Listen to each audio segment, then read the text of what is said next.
யாக்கோபு எழுதின நிருபம் 4வது அதிகாரம் 10வது வசனம். யாக்கோபு எழுதின நிருபம் 4ஆம் அதிகாரம் 10வது வசனம். கர்த்தருக்கு முன்பாக தாழ்மைப்படுங்கள், அப்பொழுது அவர் உங்களை உயர்த்துவார். கர்த்தருக்கு முன்பாக தாழ்மைப்படுங்கள், அப்பொழுது அவர் உங்களை உயர்த்துவார். அல்லேலூயா, அல்லேலூயா.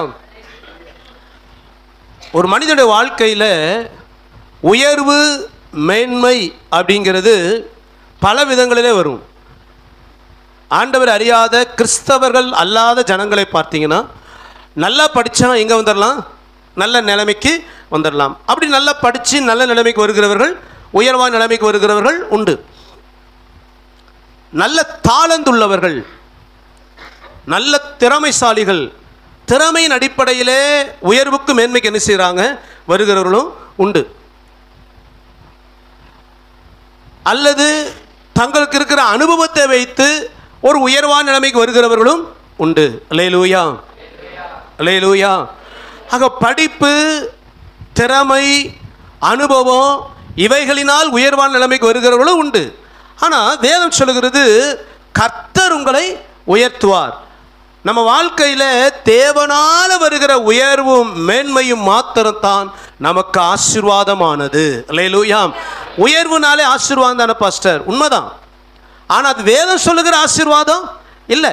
இன்னைக்கு உலகத்தில் எத்தனையோ உயர்ந்த நிலைமைக்கு போகிற மனிதர்கள் உண்டு. ஆனால் கர்த்தருடைய ஆசீர்வாதம் அங்கே இருக்கான்னா ஒரு கேள்விக்குறிதான்.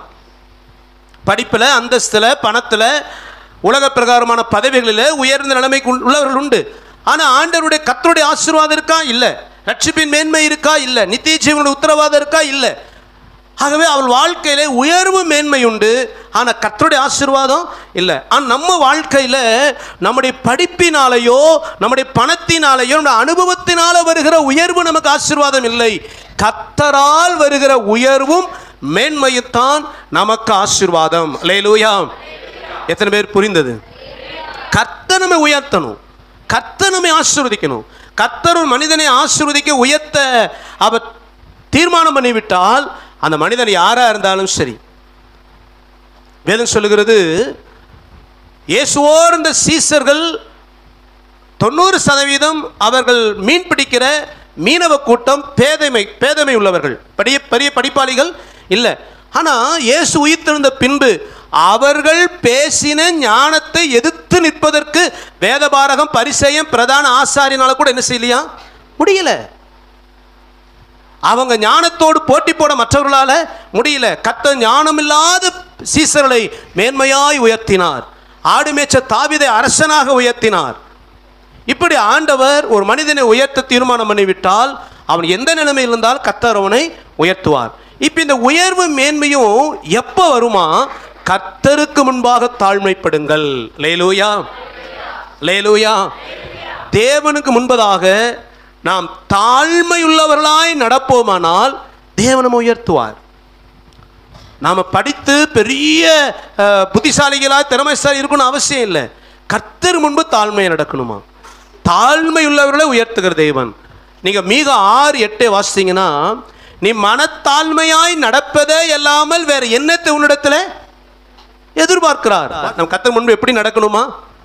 மனத்தாழ்மையாய் நடக்கணுமா? மனத்தாழ்மையாய், மனத்தாழ்மையாய்.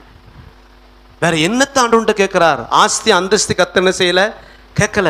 நம்முடைய சொத்து சுகத்தை ஆண்டவர் கேட்கல. மனத்தாழ்மையாய் நட.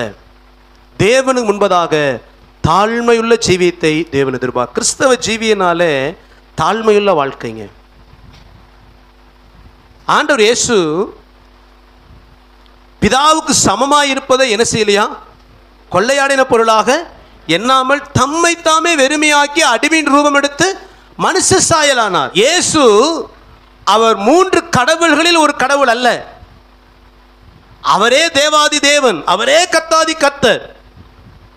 தேவனுக்கு சமமாய் இருப்பதை கொள்ளையாடின பொருளாய் எண்ணாமல் தன்னைத்தானே வெறுமையாக்கினாராம். சிலுவை பரியந்தம் தன்னை தாழ்த்தினார். மனுஷ ரூபமாய் காணப்பட்டார். பூமியில வாழ்ந்தப்போ அவருக்குள் 100க்கு 100 தேவகுமாரனுடைய மகிமையும் இருந்தது. 100க்கு 100 மனுஷகுமாரனுக்குரிய சாயலும் இருந்தது. அந்த தேவகுமாரனை போல் இருந்த மனுஷகுமாரனாக இயேசுவை உலகம் பரிகசித்தது. உலகம் கேவலமாய் பேசியது, நிந்தித்தது, அவமானப்படுத்தினது. ஆண்டவர் இயேசு மாத்திரம் நான் யார் தெரியுமா, நான் சொல்றேன் அடிக்கடி நாம, நான் யார் தெரியுமா, என் குடும்பம் எப்படி தெரியுமா, அந்த எண்ணம் இயேசுக்குள்ள வந்திருந்தால் நீங்களும் நானும் இன்னைக்கு ரட்சிக்கப்பட்டிருக்கவே முடியாது. அல்லேலூயா. நான் என்கிற அந்த பெருமையை இயேசு உடைத்து தன்னை தாழ்த்தினார். எந்த அளவுக்கு தன்னை கீழே இறக்க முடியுமோ அவ்வளவு கீழே இறக்கினார். சிலுவை பரியந்த தன்னை தாழ்த்தினாராம். அந்த இயேசு தான் உங்களுக்கு எனக்கும் மாதிரியானவர். அல்லேலூயா.